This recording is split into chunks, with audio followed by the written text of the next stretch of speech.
Mitra, we're coming into a significant time of the year, especially for the Iranian community, the spring equinox, which is also the new year for the Persian community. Let's reframe what spring cleaning really is and the significance of that, because it comes from actually, apparently, the Persian New Year and their mindset going into this new year, which is coming into spring. So let's first reframe the significance of coming into spring. You have some interesting perspectives on that. Please share. Yes. And those are all my perspectives. So please do not refer to it as a scientific reason. So basically, it's the time that day and night are equal, meaning they exactly at the same point. It's measured. It's very accurately measured. I remember as a child and even now that they declare the exact time and day. There's the spring equinox happens somewhere between March 19th to 21st. And the reason it's not exact is because it needs to be determined every year. And why it's important is because there is something amazing happening in the nature. And as you know, when the energy of life and nature and universe is going certain way, it's always easier for us to actually follow it and go there. It makes it faster. We're not going against something. We're going with something. So the spring cleaning, the whole terminology, as far as I know, came from the tradition, which is about 3,000 years old, of Persian or Iranian culture. The idea is, and you haven't been there. I was born in Iran and raised until I was in my late teens. The idea is that you clean everything physically, which is fantastic. And, you know, you open all the closet, all the drawers, all the rooms, you clean I remember a carpet cleaner would come and wash all our Persian carpets. And I don't know if you know what cotton man is. The cotton man because all the, mattresses and all the covers, quilts were made out of pure cotton. So there was this guy called Cotton Man. It's one of the most beautiful visuals that I have from my childhood. He would bring something like a tar, like an instrument, very large, and he would open every single mattress and fluff all the cottons, air them, add some more, and sew it back. So this happened every year. He would literally unsew Yes. the mattress Yes. and open it and resew it. Yes. Wow. And so air what the cotton was there because, you know, whole year we've been sleeping on it. And then add some more cotton to like make it bigger and more like, you know, thicker and fluffier. And just the sound of that ding, ding, ding, what he did with the cotton is still in my head because we used to love it. He would come because in Iran there's a front yard, usually not the backyard. You open the door to the front yard of the home. And he would come and open all the mattresses and we would like laugh and I would say mine first. And you know, my brother would say, no, mine first. And they would do that. So the idea was to clean everything physically. Let me take a breath. I got too excited. Is that only cleaning it physically, or is there an energetic cleansing that you guys were doing as well? Yeah. So that was the symbolism of what was about to come.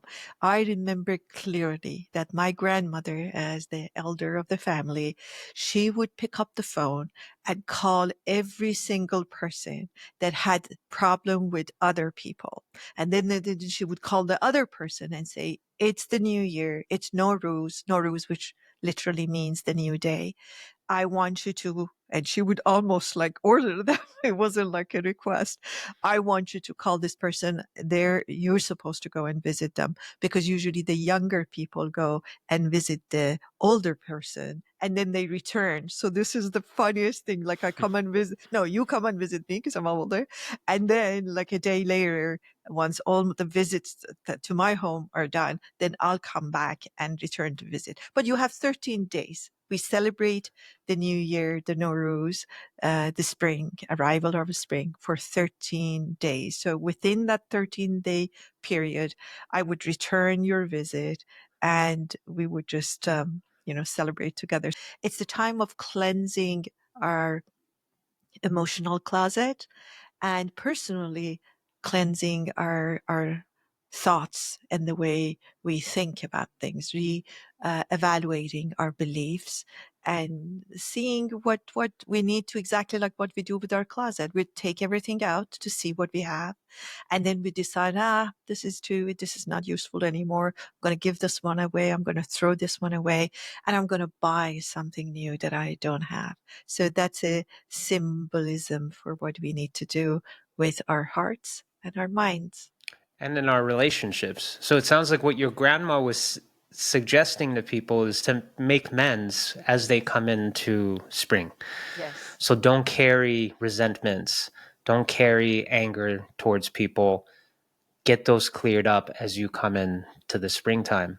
And springtime itself is really significant as well, because seasonally what's happening is the flowers are blossoming, the sun is shining more, and it's a time that people start to spend more outdoors. And so the correlation to it being a time in which we can also blossom and that we can be more open and receive more light is really resonant. I love that. I love that connection. So, what's your process? Tell me about your process of spring cleaning your inner space. Well, I started, because I have dyslexia, the opposite. I start with my mind, then I go to my heart, and then I go to physical spaces. Oh, But interesting. That's interesting. I would do it the other way. I would do my how would you physical do it? space. Uh-huh. I would do my physical space first. Okay. Then I would probably go to my mind and then the heart. The heart. Yeah. Well, for me, because the heart is easier, but for the mind is the most stubborn. Mm. And that is very difficult for me. So I've been thinking about it, funny, to decide what are some thoughts. And when I talk about beliefs, I believe beliefs are basically practiced thoughts. That's all they are. So if I practiced a thought long enough, they become my beliefs. So when I examine my beliefs, and Nietzsche talks about the hammer test. I love that. It's a very simple idea that you take the hammer and you tap your belief, and then you wait and see if it's hollow, you can hear it. If there is substance to it, you can tell. So just That's gentle interesting. I hammer haven't heard that test. before. I haven't heard that before. It's like whenever you hit the wall to find the stud in the wall, where can you put, where is there Exactly. more density? Yeah.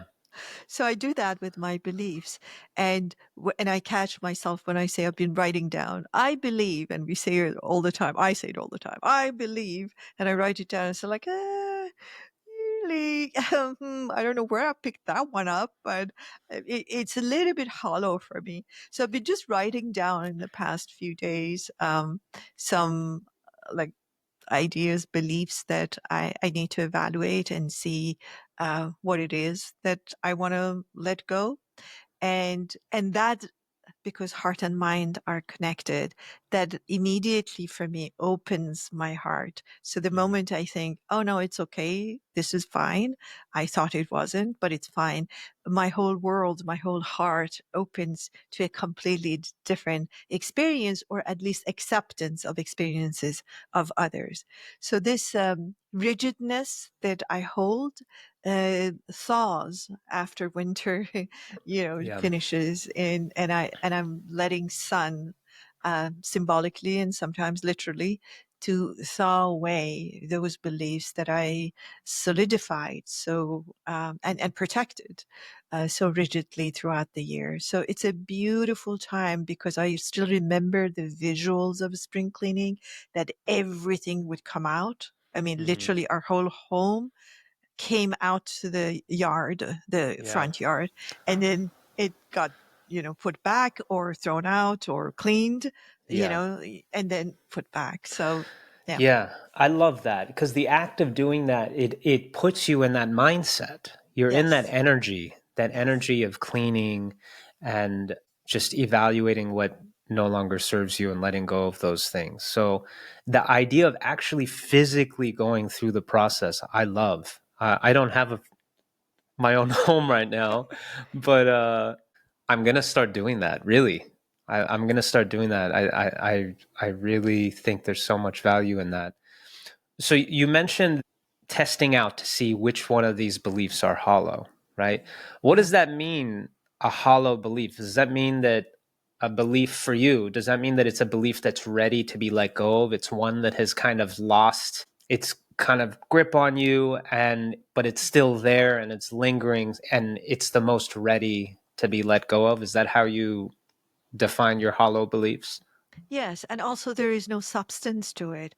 So, as I said, we all say "I believe" because I believe, and we speak about it as if like it was a really solid reason for it. We forget that I just practiced that. Like if I told you since your childhood, for instance, that women with gray hair are such and such, and you really bought into it, so now it would be a belief. Is it true? I don't know. I'm not sure, but you really believe it. So really that process for me is to look at what is not serving me. Just the first one. And it may be something very simple. It could be something about, I don't know, a drink that I don't drink. For instance, I can give you an example. I do not drink any caffeine. I drink a lot of teas, I drink a lot of hot things, but I do not drink any caffeine. And the reason for that is that I want my natural energy, and I have enough of it, as you know, to sort of lead my day. And I thought, what if I try something new? And there was this new drink that has a bit of coffee, but it also has a lot of good stuff, a lot of like healthful and healthy mushrooms. And I thought, like, why not? Let me just try that. And I've been drinking that. I know nobody in my family believes that. And I say, I'm drinking coffee. I say, oh, come on. I said, no, I really am. Here, I show you. And I've been drinking this coffee and and it's really helping me. Of course, I have to drink it really early in the morning because my body is so not used to any external stimuli that sort of sometimes panics. But I started that, and it wasn't about coffee. Nothing changes with that. My life doesn't change, but in a sense, it's an opening. For 60 something years, I said no to it. Let me try it. Let Mm, me try it. yeah. What else can I try? So that leads to something else. What else? What other beliefs? What other emotions? What other people? What other relationships? What other articles can I let in to my space and really see, I may like it. You never know. It may serve me. You never know. Yeah. So yeah, that's what I Yeah. mean. Yeah, I like that. So it can range. It doesn't have to be these big beliefs, right? Something as simple as Yeah. some sort of dietary restriction you've been following for so long. I actually had something similar for me recently. I've generally avoided eating meat and chicken. Recently, I've questioned the beliefs that I've had around that. Uh-huh. I know that there are health reasons that I've made that choice. There are ethical reasons I've made that choice. Generally speaking, it just doesn't. I don't feel aligned with eating meat or chicken, red or white meat. Um, but I was like, I seem to be holding on to certain beliefs around this, and I realized I was holding on to certain beliefs. For example, there were beliefs about it. If I'm dedicated to my spiritual practice, then I shouldn't eat any meat because I follow very much, I'm influenced by the yogic path. And on the yogic path, it's generally a vegetarian path, Mhm. So I question that. And what has evolved from that is I still don't eat meat often, but I eat it more often than I did, you know?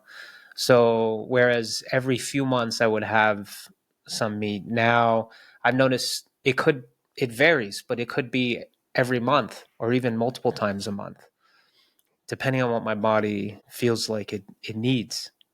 Yeah. So My teacher used to say, you're eating yourself no matter what you eat, anyways, because we are all one.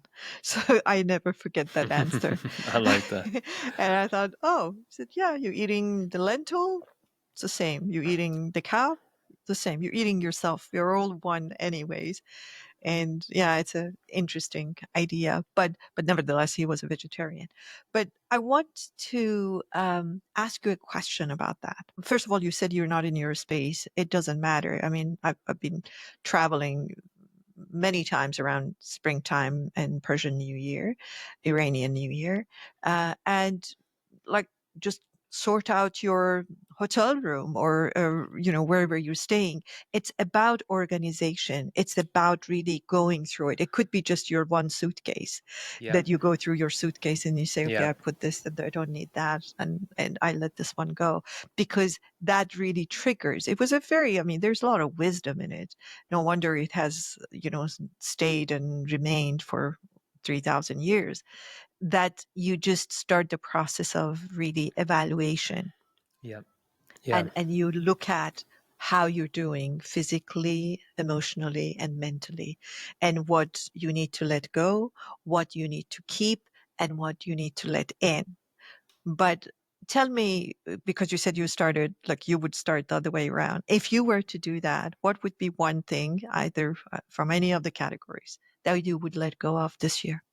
It's been really interesting because as a result of the fires, I was already placed in a position to evaluate what do I need, what Mhm, don't I need, um, letting go of those things that I don't, and really just kind of taking on more of a minimalist mhm, mindset.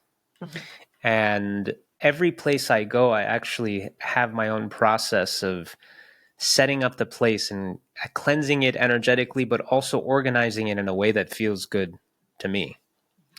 Like this room that I'm in right now is in my mom's home, and there was so much crap in here when I came in here. There was a lot I had to kind of clear out and organize, and I love that process of organizing things. The closet was a mess organizing yes. it, but it wasn't done with that awareness and that consciousness kind of Mhm, coming into spring cleaning and you know that awareness that okay, I'm coming into this new point in the year, and I also want to be thinking about what do I want to take into this new part of the year, mhm, and what do I want to let go of and leave behind. So I haven't done that.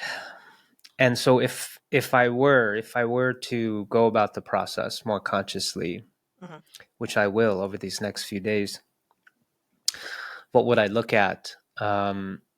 It's interesting because I'm constantly, as you know, I'm always self-evaluation. I'm always just reflecting. The letting go process is like a perpetual thing for me. So if I were to, particularly over these next several days, what would be one thing that I would want to look at and let go of?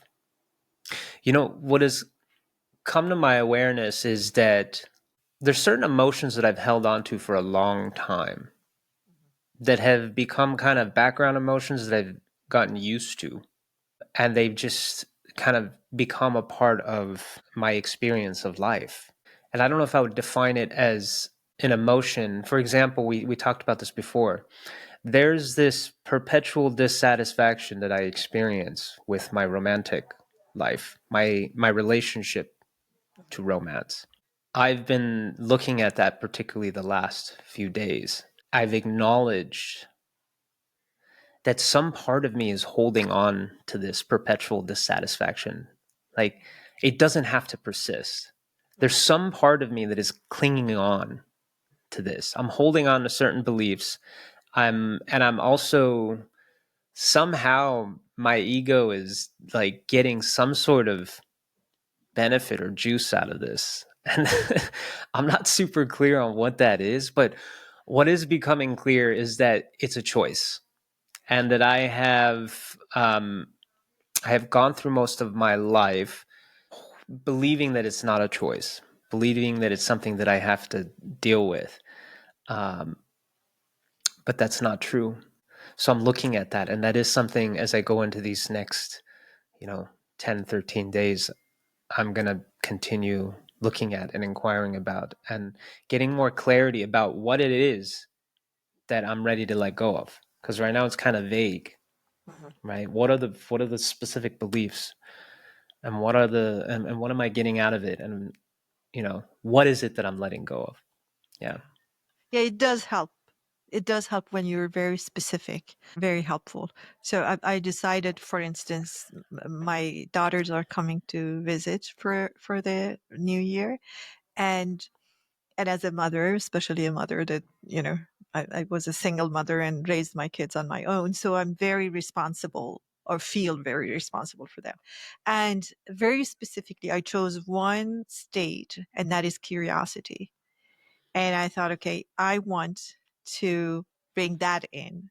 I have a lot of curiosity. I have a lot of love. There's no question about all of that. But one practice, and when we really zoom on that, it makes it sort of more interesting. So it's like meditation. That becomes my anchor. So I'm talking to my daughter or daughters, and I find myself wanting to go into, oh, what I think, and then I stop and say, oh, curiosity. So you ask more, you tell less.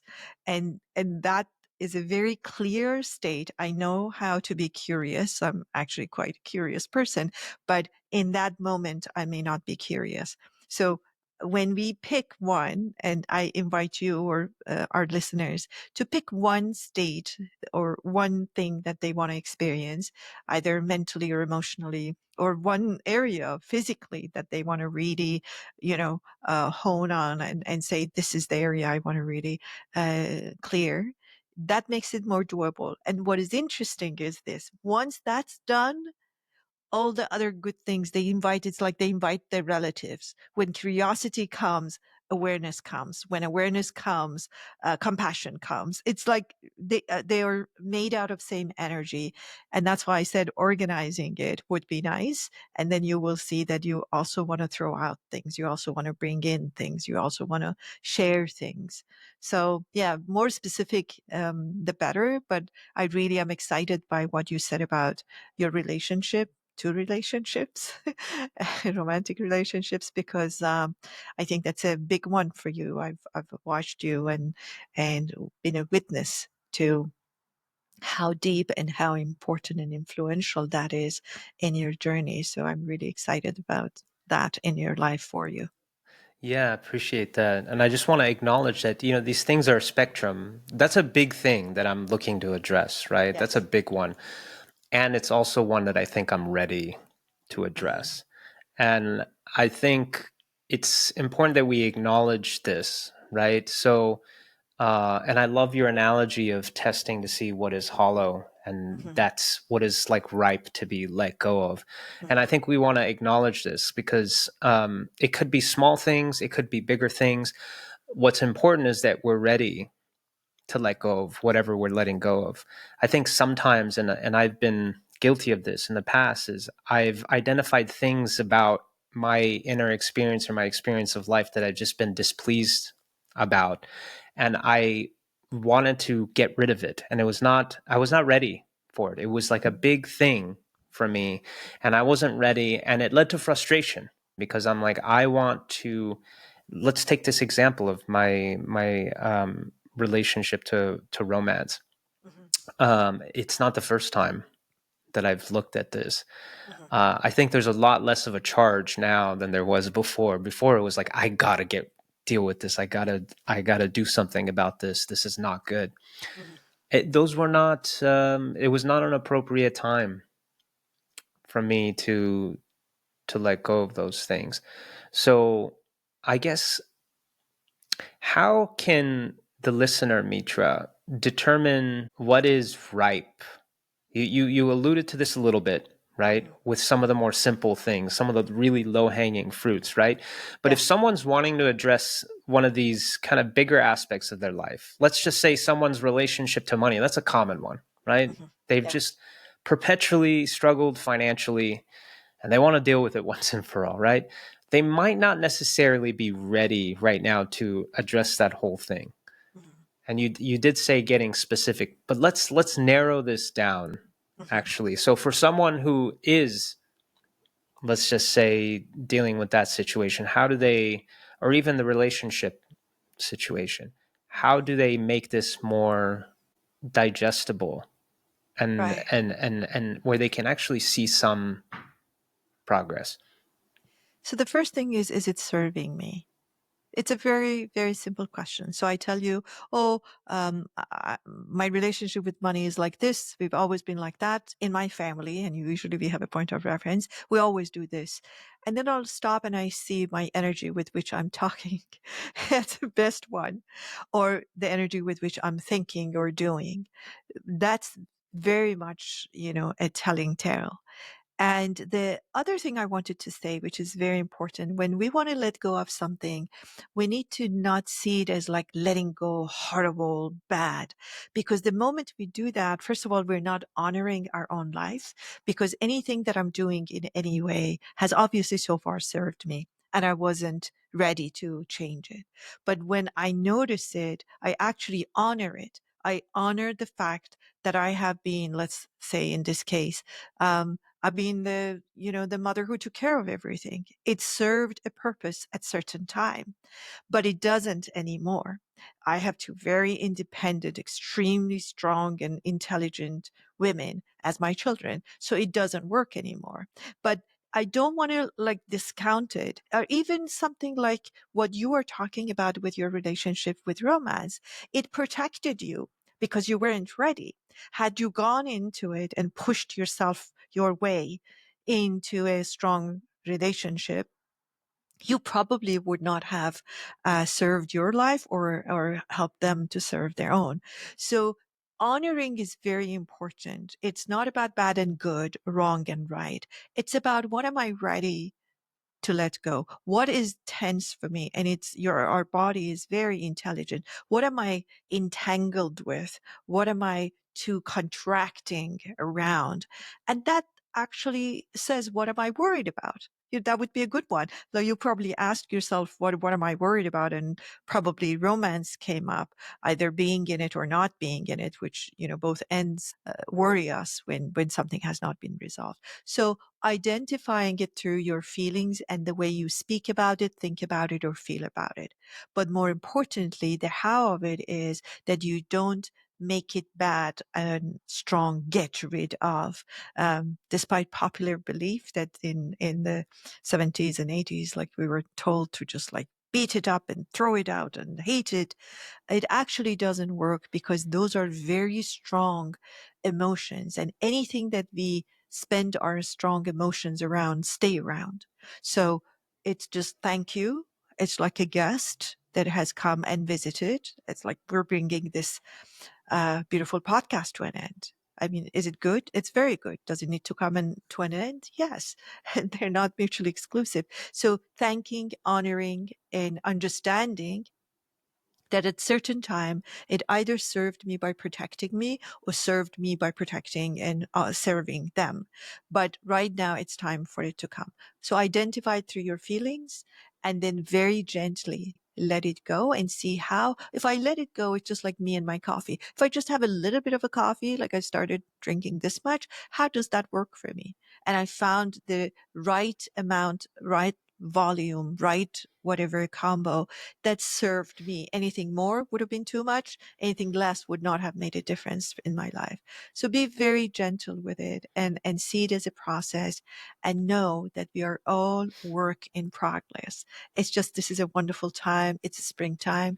Nature is renewing itself, starting afresh. And it's a very conducive to growth for us since we are part of nature, in nature, to do the same. Yeah, and to the point you made about not labeling it as bad and not being coming from a place of this needs to go, that could be a wonderful first step in the spring cleaning process, right? It could be choosing to let go of labeling this thing as bad. So I'll take my example. So, me having dissatisfaction with my romantic life, going through the process of just being okay that it's there and not labeling it as bad. Just making that step is a huge step forward to get to the place of acceptance. I accept the fact that clearly I have some trauma that I have to deal with that is unacknowledged, that is impacting my romantic relationships. It's not bad. It just is. I accept that it's there. And I also, with that acceptance, I acknowledge that there was before a much stronger desire. It's also letting go, being willing to let go of the charge behind the desire, right? The desire, I need to be with someone, right? So even taking that step of acknowledging that there's a charge there, that neediness is not serving us, and being willing to let go of that, Yes. right? And Gooding and badding, I call it. Gooding and gooding badding. and badding and shoulding. And shoulding and I musting. should be with someone by Yes. now. Yeah. Yeah, I think those are such powerful steps, because when we can get to a place of acceptance, so much more opens up. Yes. Then we can approach it from a more grounded place. And in fact, we can approach it with compassion, with love, Lightness. and with lightness, with curiosity. It can actually be, in a way, Playful. a fun, playful process. Wow. Can you believe that? Wow, Oh my the P God. word, the F word. Yeah, my favorite way of doing things. Yeah, it can be fun. Make it fun. Make it playful. Make it light, because when it gets heavy, you just don't want to do it. I'm not going to, if you said me to bring 2,000 pages of this, like I say, no. But if you say, send me a page, I say, sure, I'll send it by, noon. So yeah, make it fun, make it playful, make it as a curious thing and see how it works. And it really makes a difference how we approach it. It's not, and also honoring it. It's like a quote that I found that I need to let go of. And it's like, okay, it no longer helps me, but thank you. You covered me many winters. You were wonderful. And now, I need a new jacket. I need a new coat. And it's just like that. These experiences are there to serve us. You were protected from making huge mistakes, and you need to honor that. And now that you're ready, you need to celebrate that, and then go in with a different energy. So yeah. Absolutely. So we wish you all a beautiful spring equinox, and may your spring cleaning be a fun and joyous process for you. Exactly. And happy Nowruz, happy spring, and may your spring cleaning continue throughout the year. Have fun. Thank you so much for tuning in today. For a list of the links and other resources referenced in this episode, check out the podcast description. If you're benefiting from our podcast, we'd love if you could help us reach more people by subscribing. Your support means the world to us. From our hearts to yours, we thank you.